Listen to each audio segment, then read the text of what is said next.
Le coffret de Lac, un film de 1932 de Jean Kem d'après la pièce de théâtre d'Agatha Christie Black Coffee, avec dans la distribution Alice Field, Daniel Darieux, René Alexandre, Maxime Desjardins. Le sujet: un chimiste travaille dans le plus grand secret à mettre au point certaines formules pour le ministère de la guerre. Or, il est victime depuis quelque temps d'habiles voleurs.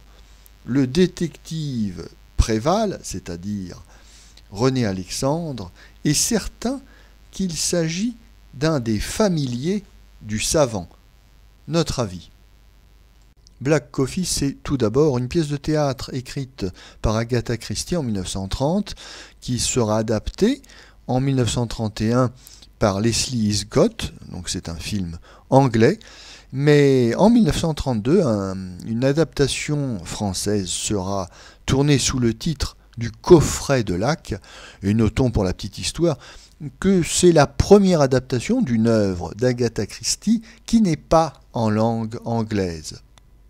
Le réalisateur Jean Kem se contente ici de faire du théâtre filmé. Nous avons droit à une succession de plans fixes dans un décor presque unique, puisque l'intrigue se déroule presque tout entière dans un salon d'une villa cossue.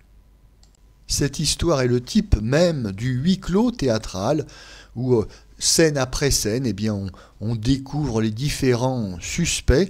Alors certes, en théorie, on aurait pu rendre le récit un peu plus dynamique, mais il ne faut pas oublier les contraintes techniques en ce début du cinéma parlant et sonore, qui contraint les acteurs à un jeu un petit peu rigide et statique, car on doit parler près du micro et les mouvements de caméra sont rares et difficiles compte tenu de la lourdeur des équipements. Mais l'absence de fluidité cinématographique n'est pas si gênante ici, car il y a un parti pris assumé par le réalisateur Jean Kem, c'est celui donc du théâtre photographié, du théâtre presque radiodiffusé si l'on peut dire, et donc le spectateur n'est pas volé. Il assiste à une pièce de théâtre policière et son attention se concentrera sur la recherche du criminel. Mais pour le spectateur contemporain de ce film, il y a un autre intérêt que de suivre l'enquête policière. Il y a également et surtout le plaisir de découvrir une actrice débutante, Daniel Darieux, âgée de 15 ans, et dont c'est le 3e film. Et la prestation de la jeune Daniel Darieux est pleine de promesses car elle a un jeu spontané et naturel, qualité indispensable à une bonne actrice de cinéma.